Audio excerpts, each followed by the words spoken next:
আরে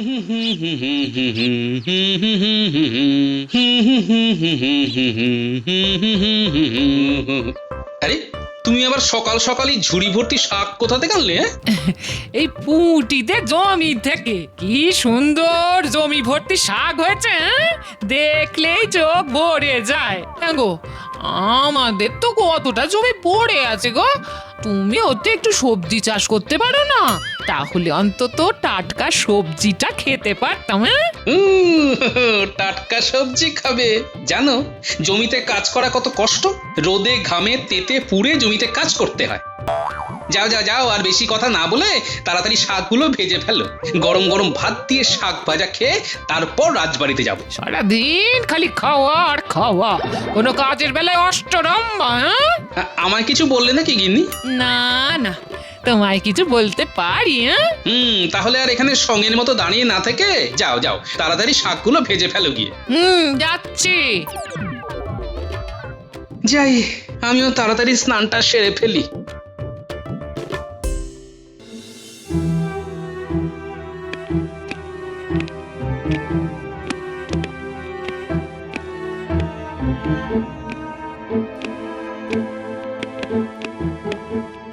মহারাজ, এই নিন আপনার মৌরি ভেজানো জল। না না, আমি এখন এইসব খাবো না। আরে নিয়ে যাও তো। আজ্ঞে মহারাজ।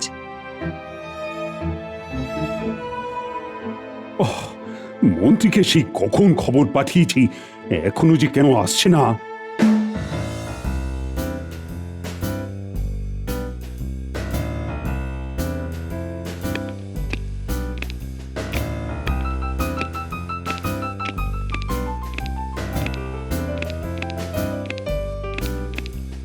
মহারাজ, আমাকে ডেকেছেন? এই যে মন্ত্রী, এতক্ষণে তোমার আসার সময় হলো? মানে সকালবেলা তো অনেক কাজ থাকে, সেগুলো সেরে আসতে একটু সময় তো লাগবেই মহারাজ। আচ্ছা ঠিক আছে, এখন কাজের কথায় আসা যাক। আচ্ছা, কোষাগারের অবস্থা দেখেছো? একেবারে শূন্য হয়ে গেছে। আচ্ছা, কি করে এমন হলো আমি তো কিছুই বুঝতে পারছি না। কারণ এই সব কিছুর পিছনে যে আমি কলকাঠি নাড়ছি মহারাজ। কি হলো মন্ত্রী, তুমি কিছু একটা বলো। মানে আমি আর কি বলবো মহারাজ, এটা তো হবারই ছিল। যা অবস্থা দেখছি তাতে যা মনে হচ্ছে কিছুদিনের মধ্যে কৃষ্ণনগরে অর্থাভাব শুরু হয়ে যাবে। কি বলছো মন্ত্রী? এটা হবার ছিল মানে? না না না না, তোমার কথা তো আমি কিছুই বুঝতে পারছি না। দেখুন মহারাজ, আপনাকে বাড়তি খরচ এই মুহূর্তে কমাতেই হবে। বাড়তি খরচ মানে? মহারাজ, আমি হিসেব করে যা দেখেছি, আমাদের রাজকোষের অর্ধেক অর্থ খরচ হয় রাজসভার সদস্যদের বেতন দেওয়ার জন্য। এই অর্থটাকেই আপনাকে সঞ্চয় করতে হবে মহারাজ। এই তুমি যে কি বলছো না মন্ত্রী, আমার মাথায় তো কিছুই ঢুকছে না। একটু ঠান্ডা মাথায় ভাবুন মহারাজ। এই রাজসভায় যারা খুব প্রয়োজনীয় নয় তাদেরকে শুধু শুধু রাজসভায় রেখে বেতন দেওয়ার তো কোনো প্রয়োজন নেই। মানে তুমি কাদের কথা বলছো বলো তো মন্ত্রী?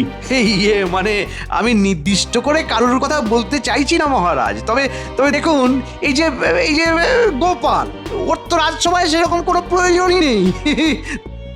তারপর ধরুন বিজ্ঞানী, উনিও তো সারা বছর ধরে একটাও নতুন যন্ত্র আবিষ্কার করতে পারেন না। তাই এদেরকে রাজসভায় বসিয়ে বেতন দেওয়ার তো কোনো প্রয়োজন নেই মহারাজ। আমার মতে ওদেরকে এখন রাজসভা থেকে ছাঁটাই করে দিন, দেখবেন আপনার অনেক অর্থ সঞ্চয় হবে। তবে আমি আমার কথা বললাম, এবার আপনি যেটা ভালো বুঝবেন সেটাই করুন। মন্ত্রী, তুই ঠিক কথাই বলছো। গোপাল, তারপরে বিজ্ঞানী, এরা তো রাজসভার কোনো কাজেই লাগে না। তাই এদেরকে রাজসভায় রেখে শুধু শুধু বেতন দেবার তো কোনো প্রয়োজনই নেই।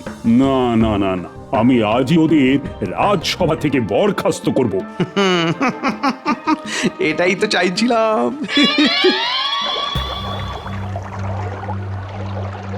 আমার কিছু ঘোষণা রয়েছে, সবাই একটু মন দিয়ে শুনবে। আমাদের কৃষ্ণনগরে অর্থাভাব দেখা দিচ্ছে, তাই আমি ঠিক করেছি এই মুহূর্তে আমার যত বাড়তি খরচ আছে সব আমি বন্ধ করে দেব। মহারাজ, আমার মনে হয় সবাইকে ব্যাপারটা খুলে বলাই উচিত। হ্যাঁ, আমি সব খুলেই বলছি। আমি গোপাল আর বিজ্ঞানীকে রাজসভা থেকে বরখাস্ত করছি। কারণ এই মুহূর্তে দাঁড়িয়ে মনোরঞ্জনের তুলনায় আমার অধিক অর্থ সঞ্চয় করা উচিত। কিন্তু মহারাজ, আমি আমার সিদ্ধান্ত জানিয়ে দিয়েছি, আর আমি সমস্ত দিক বিবেচনা করে তবেই এই সিদ্ধান্ত নিয়েছি, আর আমি কিন্তু আমার সিদ্ধান্তে অনড় থাকবো।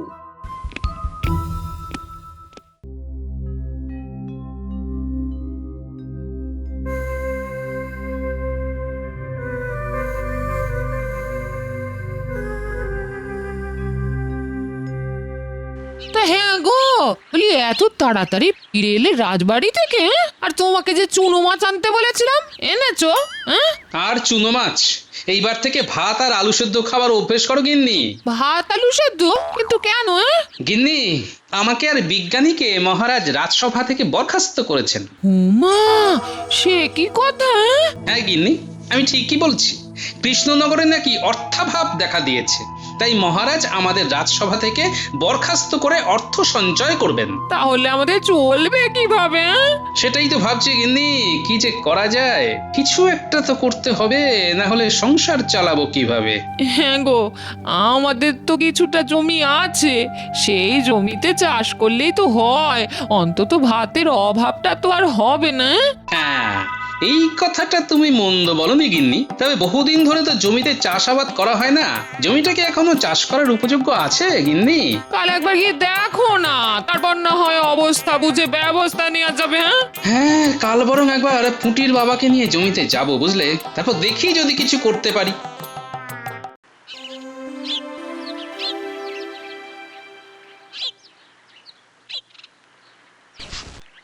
এ বাবা, এই জমির অবস্থা তো দেখছি খুবই শোচনীয়। হ্যাঁ গো, অনেক বছর জমিতে চাষ না করার জন্য তোমার জমিখানা পুরোই অনুর্বর হয়ে গেছে গো গোপাল দাদা। তাহলে কি আর এই জমিতে চাষ করা যাবে না? চাষ করা যাবে না বললে ভুল হবে, কিন্তু এই জমিতে চাষ করতে গেলে আয়ের তুলনায় ব্যয় অনেক বেশি হয়ে যাবে। কারণ এই জমিকে চাষের উপযোগ্য করে তুলতে হলে আগে এই জমিতে প্রচুর জল দিতে হবে, আর জলের যা দাম তাতে তুমি পোষাতে পারবে না গো গোপাল দাদা। জলের দাম? জলের আর কত পয়সা দাম? জল এখন আর জল নেই গো, পুরো আগুন হয়ে গেছে, ছুঁতে গেলেই ছ্যাঁকা খাবে। এই জলের দাম দিতে গিয়েই তো আমাদের মতন কৃষকদের সব অর্থ জলে চলে যাচ্ছে। এই জল কিনতে গিয়ে আমরা সময় মতন খাজনা দিতে পারছি না। তাই নাকি? তার জন্যই তাহলে গ্রামে এত অর্থাভাব শুরু হয়েছে। তা তোমরা জলটা কোথা থেকে কেনো? মন্ত্রী মশাইয়ের পুকুর থেকে বড় বড় বালতি করে জল আনি। মন্ত্রী মশাইয়ের পুকুর? কিন্তু আমার যতদূর মনে পড়ছে মন্ত্রী মশাইয়ের তো কোনো পুকুর নেই। আচ্ছা, কোন পুকুরটা থেকে তোমরা জল নাও আমাকে একটু বলতে পারবে? ওই তো গো, বটতলির ওখানে যে পুকুরটা আছে ওটাই আমাদের জমির লাগোয়া পুকুর, ওটাই মন্ত্রী মশাইয়ের পুকুর। বটতলির ওখানে? কিন্তু ওটা তো মহারাজা কৃষ্ণচন্দ্রের পুকুর, ওটা আবার মন্ত্রীর হলো কবে থেকে? সেটা তো আমি জানি না গোপাল দাদা। দেখো গিয়ে ওই মন্ত্রী হয়তো ছলে বলে কৌশলে ওই পুকুরখানা দখল করে নিচ্ছে। তবে পুকুর যারই হোক, আমাদের তো ওখান থেকেই জল নিতে হবে। তাছাড়া জমিতে জল দেবার মতো এই গ্রামে সেরকম কোনো পুকুর নেই। অগত্যা তোমাদের বাধ্য হয়েই মন্ত্রী মশাইয়ের থেকে বেশি দাম দিয়ে জল কিনতে হচ্ছে, তাই তো? হ্যাঁ গো গোপাল দাদা, আর তোমাকেও চাষ করতে হলে ওই মন্ত্রীর থেকেই বেশি দাম দিয়ে জল কিনতে হবে। বুঝেছি, চলো তাহলে মন্ত্রী মশাইয়ের সাথে কথা বলে আসি, দেখি জলের দাম কত চায়। ঠিক আছে, চলো তবে। গোপালকে রাজসভা থেকে সরাতে পেরে আমার মনে মনে যে আনন্দ হচ্ছে না, আমি কি বলবো। ওহ, এইবার এইবার এইবার রাজকোষ থেকে যত ইচ্ছে টাকা সরাই না কেন, কেউ বলার নেই, কেউ দেখারও নেই। মন্ত্রী মশাই, ভিতরে আসতে পারি? এই কে কে কে কে? ও তুই? কি ব্যাপার, আবার ওই গোপাল বেটা কি করতে এসেছে রে? মন্ত্রী মশাই, ওই গোপাল দাদা আপনার সাথে একটু কথা বলতে এসেছে। কি ব্যাপার গোপাল, কি বলতে এসেছো? মন্ত্রী মশাই, আমার একটা জমি আছে, সেখানে আমি চাষ করতে চাই। আর চাষ করার জন্য আমার অনেক জলের প্রয়োজন। আপনি বটতলির পুকুরটা থেকে আমাকে জল দিতে পারবেন? কৃষ্ণনগরের ভাঁড় গোপাল চন্দ্র, সে করবে চাষ। বাহ বাহ বাহ বাহ বাহ বাহ বাহ বাহ, ভালো ভালো ভালো, খুব ভালো। হ্যাঁ, সে আমি তোমাকে জল দিতেই পারি, তবে প্রতি 10 বালতি জলের দাম আমার 10 মোহর করে লাগবে গোপাল। 10 মোহর? কিন্তু আপনি তো বাকি কৃষকদের 1 মোহর দিয়ে জল দেন, আমার বেলায় 10 মোহর কেন? আরে ওদের সাথে তোমার তুলনা? ছি ছি ছি ছি। তুমি হলে কৃষ্ণনগর রাজসভার ভাঁড় থুড়ি বরখাস্ত হওয়া ভাঁড়। ওদের থেকে আর তোমার থেকে যদি আমি একই পরিমাণ অর্থ নিই তবে তবে ওরা আবার বলবে মন্ত্রীমশাই আমাদের জন্য কিছুই করলেন না। কিন্তু এত বেশি পরিমাণ অর্থ দেওয়া তো আমার পক্ষে সম্ভব নয় মন্ত্রীমশাই। তাহলে তো আমার পক্ষেও তোমাকে পুকুর থেকে জল দেওয়া সম্ভব নয় গোপাল। আচ্ছা মন্ত্রীমশাই, এই পুকুরটা তো মহারাজের ছিল, এটা আপনার কবে হলো একটু জানতে পারি? মহারাজ এটা আমায় দান করে দিয়েছে গোপাল। ঠিক আছে গোপাল, এখন তুমি এসো। হ্যাঁ, একেবারে ঠিক জায়গায় কোপ ফেলেছি। এই টেকোটা এইবার আচ্ছা মতন জব্দ হবে।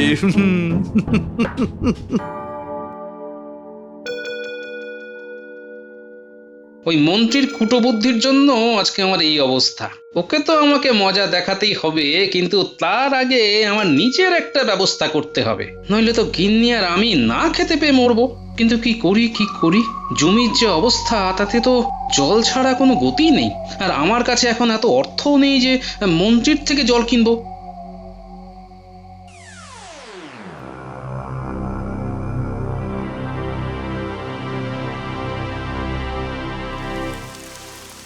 এই গেল গেল গেল গেল গেল বৃষ্টিতে সব কাপড় ভিজে গেল।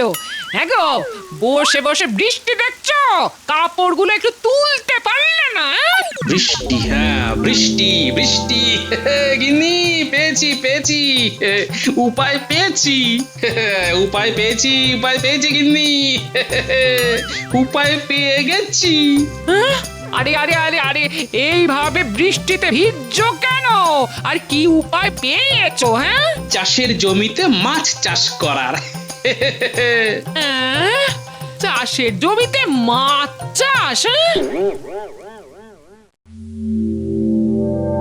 আরে আরে ওই দিকটা ওই দিকটা ভালো করে খুঁড়ো। আরে গোপাল দাদা, জমি খুঁড়ছো কেন?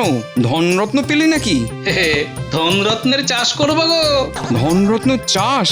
কি বলছো? আমি তো কিছুই বুঝছি না। দাঁড়াও, তোমাকে আমি বুঝিয়ে বলছি। দেখো, এই জমিতে ফসল চাষ করার জন্য অনেক জল লাগবে, কিন্তু আমার কাছে এখন এত জল কেনার মতো অর্থ নেই। তাই আমি ঠিক করেছি আমার জমিটাকে আমি পুকুর বানিয়ে ফেলবো, আর এই পুকুরে আমি মাছ চাষ করব। হ্যাঁ। ওমা, তাই নাকি?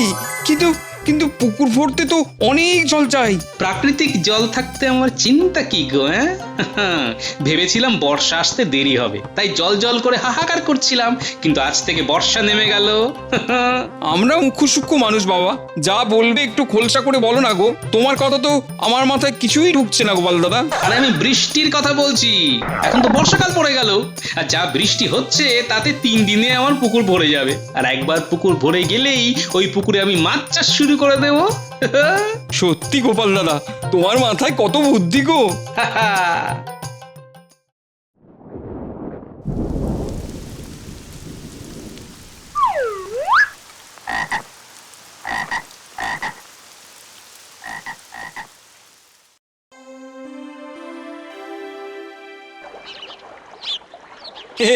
গোপাল দাদা, তোমার পুকুর তো মাত্র 2 দিনের বৃষ্টিতেই পুরো ভরে গেছে। হ্যাঁ রে, আসলে 2 দিন যা বৃষ্টি হলো, না ভরে উপায় কি?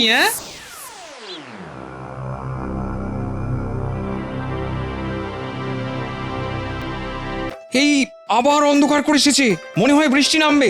নাও নাও নাও নাও, এইবারে মাছের চারাগুলো জলে ছেড়ে দাও দেখিনি। হ্যাঁ, তাই করব।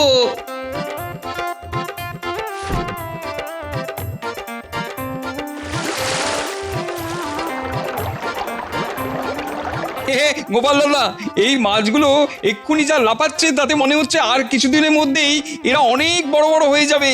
তবে তোমার তো সমস্যা মিটে গেল গোপাল দাদা, কিন্তু আমাদের কি হবে? সেটাই হলো কথা। ওই মন্ত্রীর বিরুদ্ধে কিছু একটা করতেই হবে, যাতে ওই মন্ত্রীর সবার মাথায় বসে ছুরি ঘোরানোটা বন্ধ হয়। কি করা যায় বলো তো গোপাল দাদা? আচ্ছা, তোমরা ওই মন্ত্রীর পুকুর থেকে কিভাবে জল নিতে? আমরা বালতি করে বয়ে বয়ে জল নিয়ে আসি। এত কষ্ট করে বালতি করে জল নিয়ে আসো? এতে তো অনেক কষ্ট। কি করবো বলো গোপাল দাদা, আর তো কোনো উপায় নেই। কে বলেছে উপায় নেই? এই গোপাল ঠিক তোমাদের জন্য একটা উপায় বের করে দেবে। তুমি থাকো এখানে, আমি একটু আসছি। কোথায় যাচ্ছ গোপাল দাদা?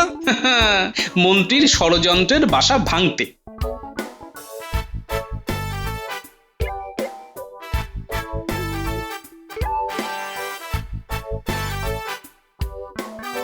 বিজ্ঞানী ঘরে আছো? আরে গোপাল যে, এসো এসো। তোমার একটা সাহায্য লাগবে বিজ্ঞানী। কি সাহায্য গোপাল? তোমাকে একটা যন্ত্র তৈরি করতে হবে বিজ্ঞানী। যন্ত্র? হ্যাঁ, আমার পুকুর থেকে সবার জমিতে জল দিতে পারি এরকম একটা যন্ত্র। তুমি পারবে এমন একটা যন্ত্র আবিষ্কার করতে? পারবো, তবে কিছুদিন সময় লাগবে।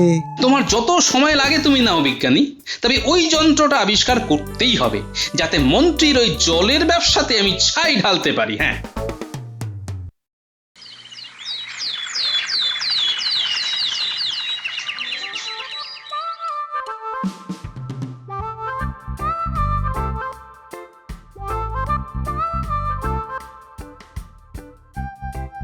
আরে মন্ত্রী মশাই, কোথায় চললেন?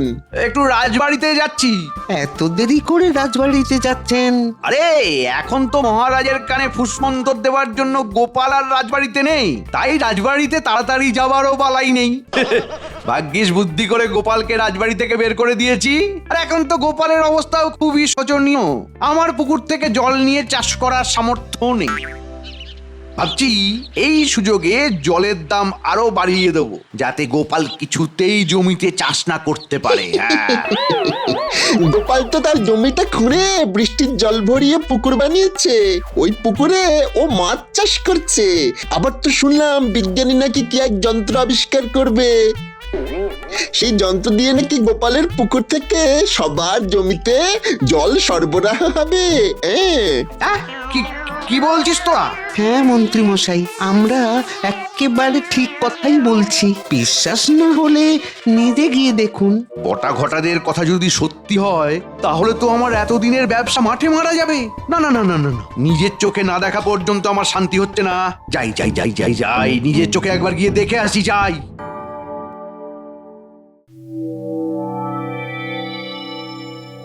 এই গোপাল, এই হলো তোমার সেই যন্ত্র।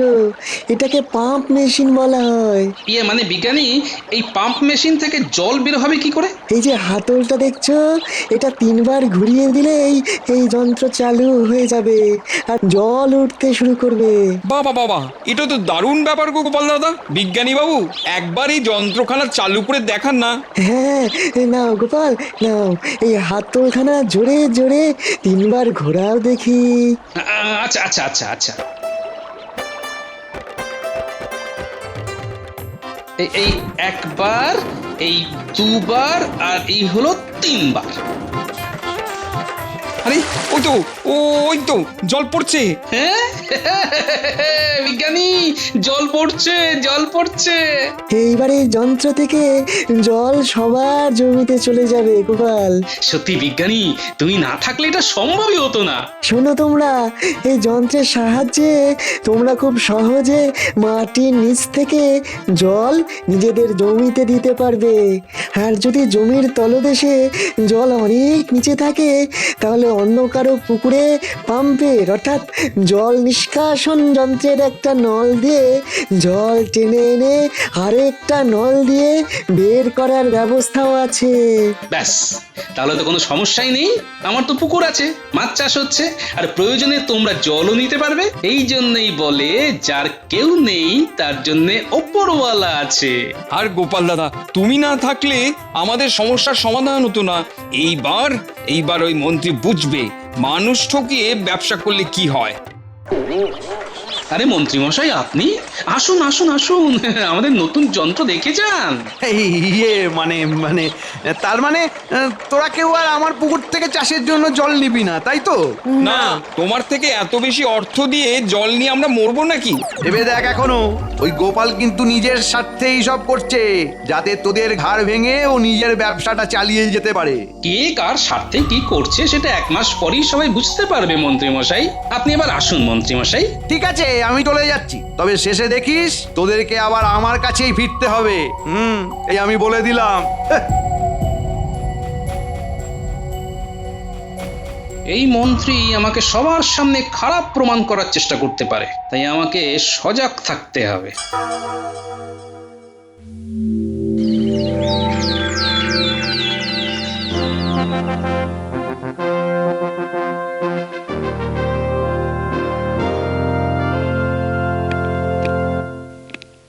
আমার ব্যবসা খেয়ে মন ভরেনি, আবার এখানে চলে এসেছে টেকোটা।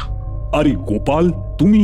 হ্যাঁ মহারাজ, এই নিন আমাদের সবার খাজনা, যা এতদিন অভাবের কারণে সবাই দিতে পারেনি। হ্যাঁ, সে ঠিক আছে, কিন্তু তোমরা এতদিন সবাই খাজনা দাওনি কেন? তোমাদের কারণেই তো কৃষ্ণনগরে এত অর্থাভাব দেখা দিয়েছিল। কোথা থেকে দেবো মহারাজ?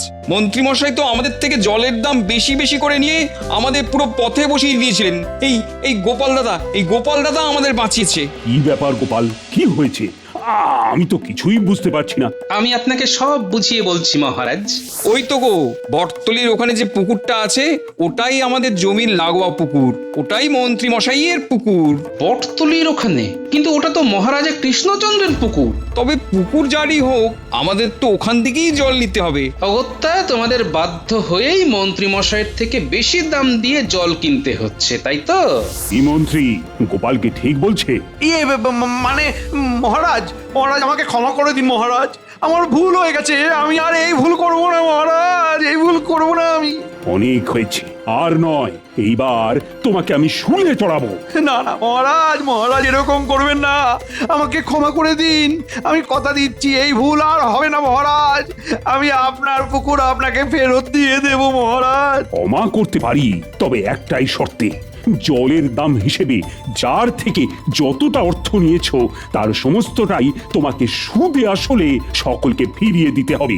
আমি যার থেকে যা অর্থ নিয়েছি সমস্তটা সুদে আসলে মিটিয়ে দেব, এই আমি কথা দিলাম মহারাজ, আমি কথা দিলাম। এইবারে কৃষ্ণনগরের মন্ত্রী মশাই মন্ত্রীর মতো কথা বলেছে। গোপাল, বিজ্ঞানী, তোমরা আমাকে ক্ষমা করে দাও। এই মন্ত্রীর কূটবুদ্ধির জন্যই তোমাদের সাথে আমি অনেক অন্যায় করে ফেলেছি। না না মহারাজ, এইভাবে বলবেন না। এই ঘটনাটা না হলে তো আমরা জানতেই পারতাম না মন্ত্রী মশাই কৃষকদের সাথে এত বড় চক্রান্ত করছেন। হ্যাঁ মহারাজ, গোপাল ঠিক কথাই বলেছে। সত্যি গোপাল আর বিজ্ঞানী, তোমরা দুজনে তো আমার রাজসভার দুই রত্ন। আজ থেকে তোমাদের আবার আমি রাজসভায় নিয়োজিত করলাম। জয় মহারাজ কৃষ্ণচন্দ্রের জয়, জয় মহারাজ কৃষ্ণচন্দ্রের জয়।